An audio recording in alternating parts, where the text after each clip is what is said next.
My name is Ion. Last December, I moved to Cincinnati for a new job, nothing fancy. Just a data analyst role at a mid-tier logistics firm. I didn't have family there, didn't know anyone. It's just me, a U-Haul, and the GPS. When I found the house on Weller Street, I thought I hit the jackpot. It's 3 bedrooms, a basement, and dirt cheap. The owner said he inherited it from an uncle who passed away suddenly and just wanted to get rid of it. Too good to be true. Maybe, but when you're alone and broke, you don't ask too many questions. I moved in on a snowy afternoon. The neighborhood was weirdly silent, even though the other houses looked lived in. No Christmas lights, no kids playing in the snow. Just houses. Watching. The first night was peaceful. But that didn't last. It started small. I'd wake up to find drawers open that I hadn't touched, water running in the guest bathroom upstairs. Once, I found the front door wide open, no signs of forced entry. I convinced myself I was just careless. Stress, maybe. Then I started noticing the scratching dot every night. Around 2:45 a.m., I'd hear this faint scratching sound behind the walls of the hallway. I thought rats called pest control. They found nothing. Literally nothing.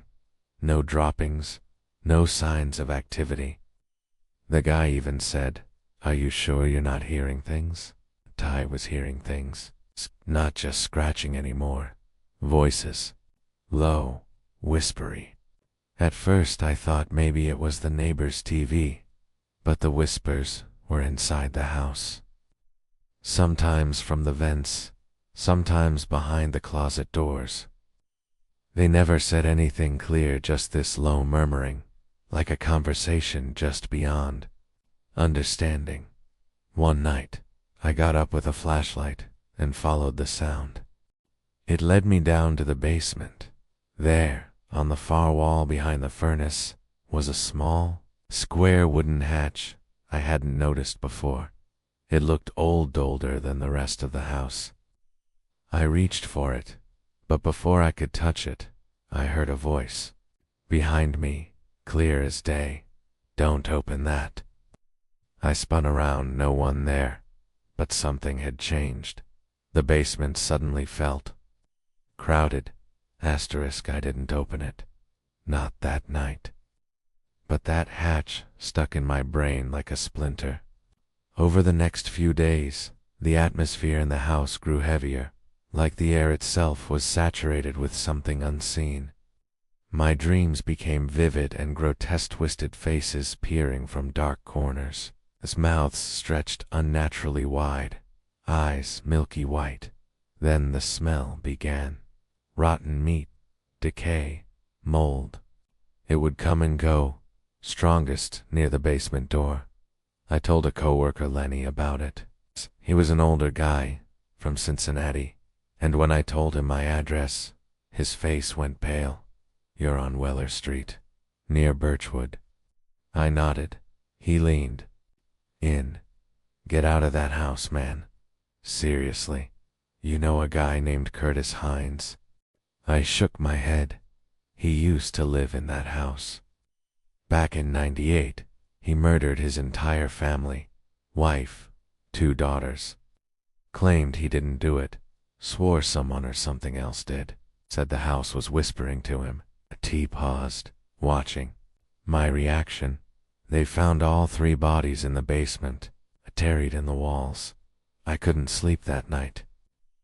I sat in my room with the door locked, listening, and I heard it again, scratching, but louder now, closer. This time, I snapped. I grabbed a crowbar and a flashlight and stormed down to the basement. The air felt thick and hot, like a fever. I stood in front of the hatch. I don't know why, but I had this feeling, this need to open it. Like something in my head was pushing me toward it. So I pried it open. Behind it wasn't a crawl space. It was a tunnel, about 3 feet wide, covered in rotting boards and dirt, said something inside it, moved a hand, a pale, human hand, wriggling out of the shadows. I slammed the hatch shut and backed away. But when I turned to run, I froze. There was someone standing at the foot of the basement stairs. Not a burglar. Not a person. It was me. Or, something wearing my face. It smiled. Asterisk. I don't remember getting out of the basement.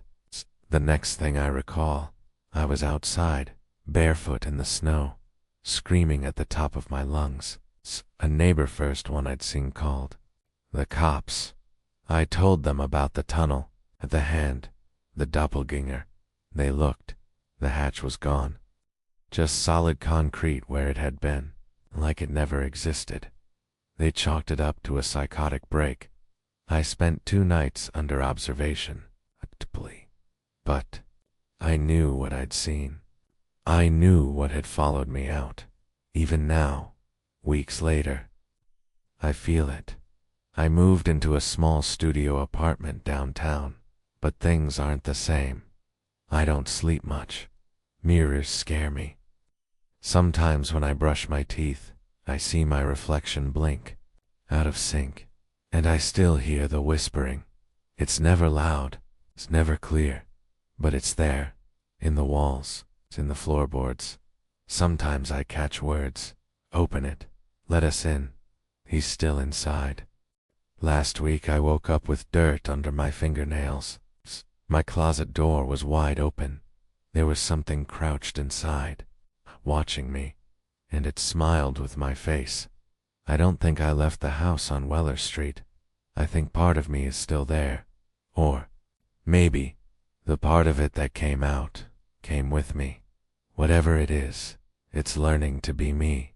And soon, I won't be the one in control anymore. I'm Aditya, 28, and until last year, I lived in a small rental flat in Andheri East, Mumbai.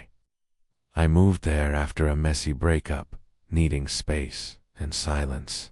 The building was old, but functional, 5 stories, flaky paint, iron grills on the windows. The place I found was on the 3rd floor. Cheap, quiet, and came with a decent landlord who kept to himself. There were only 2 apartments per floor. Mine was 3B. The one opposite 3A was locked when I moved in. The landlord just said, tenants rarely around. Good for you. Peaceful. For the first 2 weeks, it was peaceful. No noise, no disturbances. I worked remotely, stayed up late gaming or watching horror flicks, thinking nothing could scare me. Then one night, heard movement from the flat next door, 3A. Loud thumps, like heavy furniture being dragged across the floor. The click at the tenant was back. Normal, right? Except the sounds didn't stop. They happened at 2 o'clock, 3 o'clock, even 4 a.m. every night. And not just dragging, knocking, repetitive, patterned. 3 slow knocks, then silence, then laughter. But it wasn't laughter like you'd expect. It sounded strained, wet, like someone choking while trying to giggle. I tried recording it once. Nothing but static. But I swear it was real. I went to ask the landlord about it. He was quiet for a moment and said, I told you he's rarely around. Just ignore it. But I hear someone in there every night, I said. He looked me dead in the eye. Do not open that door. Whatever you hear, never open it. Asterisk, I tried to follow his advice. I really did. But the sounds got worse. Banging, scraping, whispering. My sleep suffered. My skin started breaking out. I'd zone out during work meetings. The hallway between our flats started to smell like stagnant water and something metallic. One night, after I'd had maybe 2 hours of sleep, it finally cracked. Around 2:30 a.m., I heard the usual 3 knocks. But this time, They were on my door. Knock, knock, knock, knock. I froze. I didn't answer, didn't even breathe. Then, a voice low, raspy, but eerily polite said, "Can you help me carry something?" Heavy. I backed away, heart pounding, trying to rationalize. Maybe a neighbor, maybe a prank, but something inside me, something primal knew this wasn't human. Then, I heard the soft click of a lock turning. The door across the hallway 3A was opening. I didn't look. I couldn't. I rushed to my bedroom and locked myself inside. The sounds didn't stop until dawn. The next morning, I checked my door. There were deep scratch marks in the wood, right near the handle, like fingernails trying to pry it open. Went to the landlord again, demanded to know what was going on. He sighed and led me to the rooftop. He pointed to a water tank, its lid sealed shut with chains. In 2006, he said, the guy in 3A name was Rahul, killed his girlfriend, kept her body in the water tank for days. Steve was trying to fix her. When they finally found out, he just smiled and said, "She's still upstairs. She's waiting." I felt dizzy. He continued, "They said he hung himself in that flat. But when we broke in, he was gone. No body. Just ... drag marks on the floor. Every time I rent 3B, the new tenant hears him again. Okay, he comes back when someone's living next door." I left the rooftop shaken, thinking he was mad. But that night, the knocking returned, and the voice changed. "Help me. I'm stuck in the pipes, okay?" I don't know what possessed me that night. Maybe it was sleep deprivation, okay? Maybe I wanted to believe it was a sick prank. I went to the bathroom and stared at the drain in the floor. The voice came again. "I'm almost there. Help me pull." Then I saw it. A finger. Human. Pale. Wet. Poking out from the dark rusted drain. It twitched. I screamed and bolted out of the flat. I stayed the night in a friend's place and never went back. I broke the lease and begged the landlord to forget the deposit. Last I heard, someone else moved into 3B. A young woman. Alone. I check the news sometimes, expecting to see something about the building. A missing person. A strange smell. A body. But nothing. Maybe he took her into the pipes. Maybe she's part of the whispering now. Some nights, even here in my new flat, I hear the same 3 knocks on the bathroom wall. Knock, knock, knock, knock, and a voice calm, polite. "Room for one more." My name is Rihan. I'm 26, a freelance hardware technician. Most of my gigs involve old laptops, CCTV setups, occasionally someone's smart house system going haywire. Nothing exciting. Till last month, a woman contacted me through Facebook. No profile photo. Username was just Lena. She offered double my normal rate if I could come inspect a damaged server unit in her house on the outskirts of Gurugram. The message was oddly formal. "It's urgent. The system has become autonomous." I should have ignored it, attained, but I needed the money. When I arrived, the house was already strange, modern, sterile, and too quiet. She met me at the door, a tall, pale woman with this distant stare. She didn't speak much, just pointed to the server room on the ground floor. It wasn't a typical home server setup. There were racks of blinking equipment, wires branching like veins along the ceiling. At the center was a switchboard, an old industrial one, painted black. No labels, no markings. Just one button read, "Worn down from use." Lena said softly, "The last guy who touched it hasn't been seen since." Left awkwardly. She didn't. As I inspected the system, I noticed the connections weren't standard. It wasn't running any OS I recognized. The logs were encrypted, some in code, others in what looked like a language but not one I knew, symbols repeating in impossible sequences. And then the switch moved. I hadn't touched it, Athena, but I swear I saw it click downward. Suddenly, the lights in the room dimmed, and something on the far end of the room, something behind the server rack stood up, asterisk. It was humanoid, tall, thin, like it had been compressed in a coffin too long, but its skin shimmered like LCD static glitching. I stumbled backward, tripping over a tangle of cables. Lena didn't flinch. She just stood by the doorway, whispering, greater than it reacts to observers. Don't panic. It will choose. Choose what? The thing didn't move toward me, didn't speak.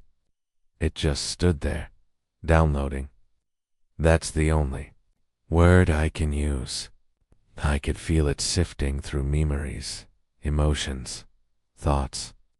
Like someone flipping through a filing cabinet in my skull. I bolted out of the room. Lena didn't follow. Her last words were, greater than you've seen the system now.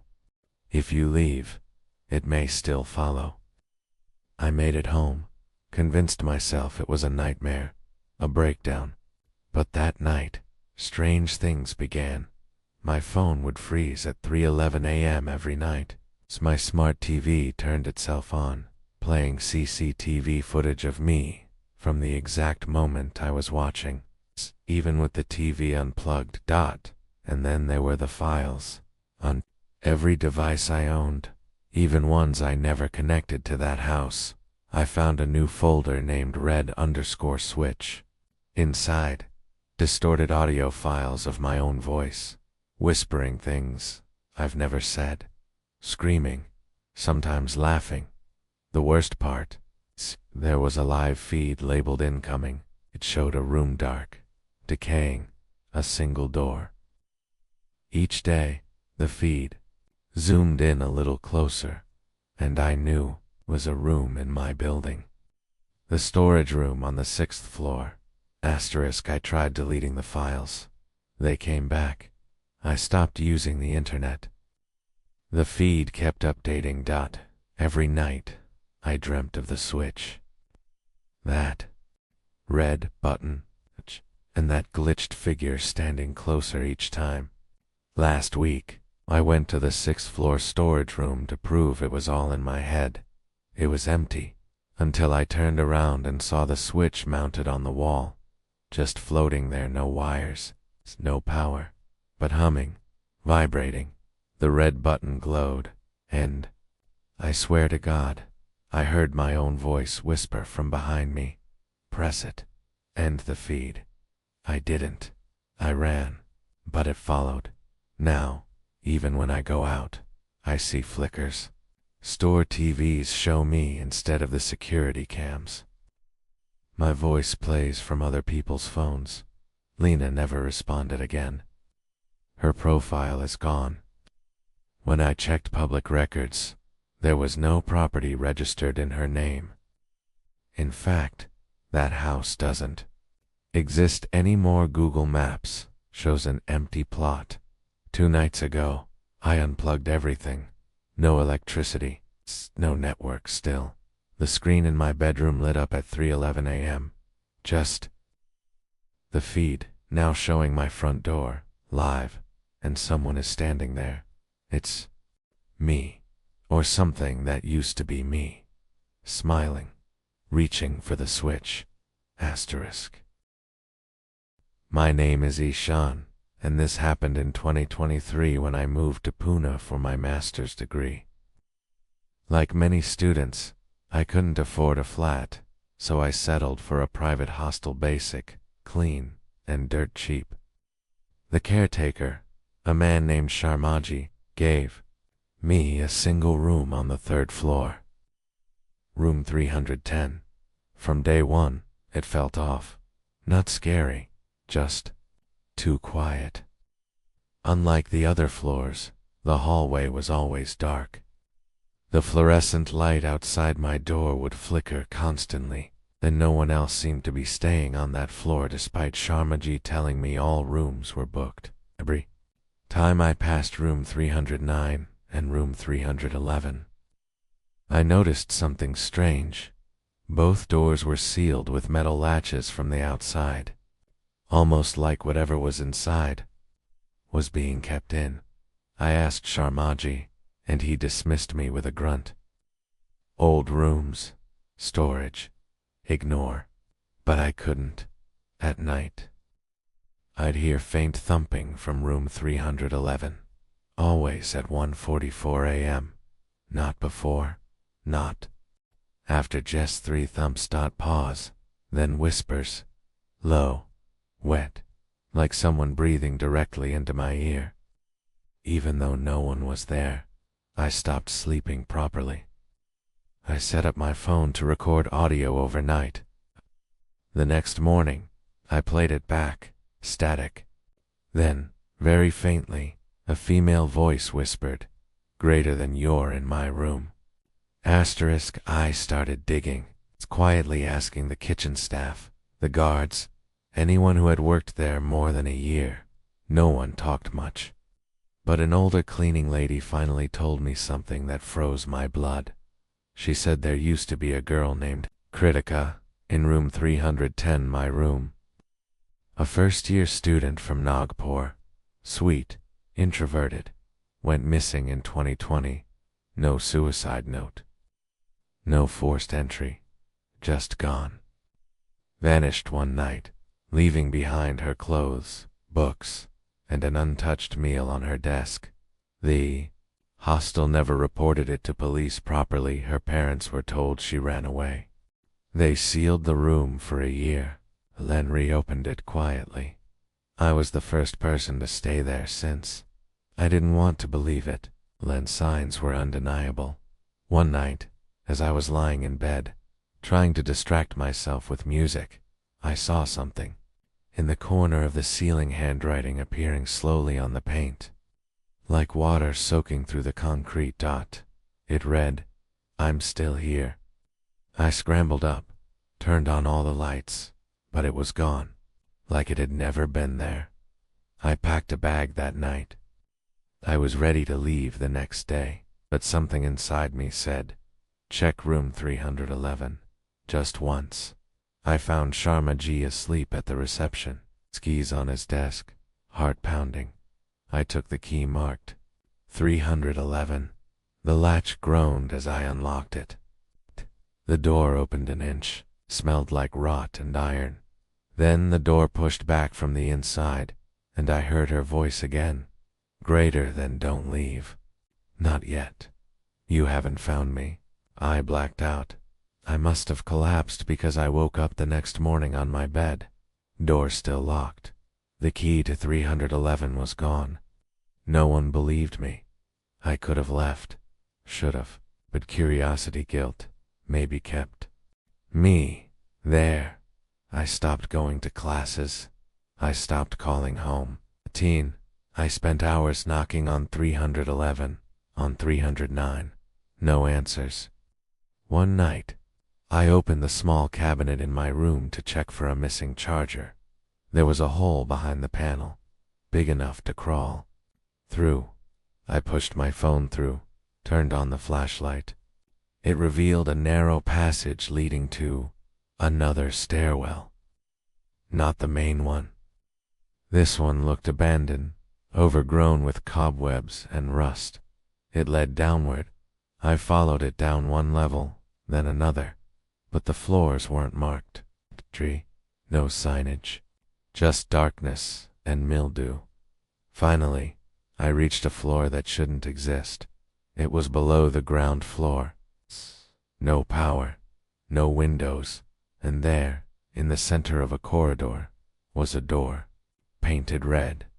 On the door, scratched in fingernails, was a single word, Kritika. When I opened it, the smell hit me first. Then the sound flies. Inside, on a rusted metal cot, was a skeleton curled up in the fetal position, still wearing hostel uniform trousers. Her ID card hung from the neck, eaten by time and moisture. She never left. Someone had locked her down there, forgotten her, and I had been sleeping in her room. I called the police anonymously and left the city that same night. They found the remains, made it a cold case, but every night since, at exactly 1:44 a.m., to wake up, no matter where I sleep. Sometimes I hear 3 soft knocks on my door. Sometimes I hear whispering, and once just one sigh. Saw her dot in my mirror, smiling, whispering, "Greater than you found me. Stay." My name is Ayash, and what I'm about to share happened barely 5 months ago. In January 2025, I was staying at my cousin's house in Dehradun after I lost my job. They had a decent 2-floor place in a quiet residential colony. Nothing fancy, but peaceful. I was given the guest room on the ground floor. My cousin and his family stayed upstairs. The room was a bit dusty, but comfortable. 1 double bed, a desk, and a large cupboard facing a long mirror. I was thankful just to have a place to sleep and recover.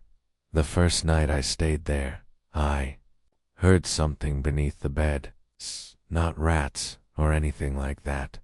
This was different. Slow, deep breathing, like someone hiding. I froze. Then the breathing stopped. I leaned over the edge of the bed and looked underneath. Nothing.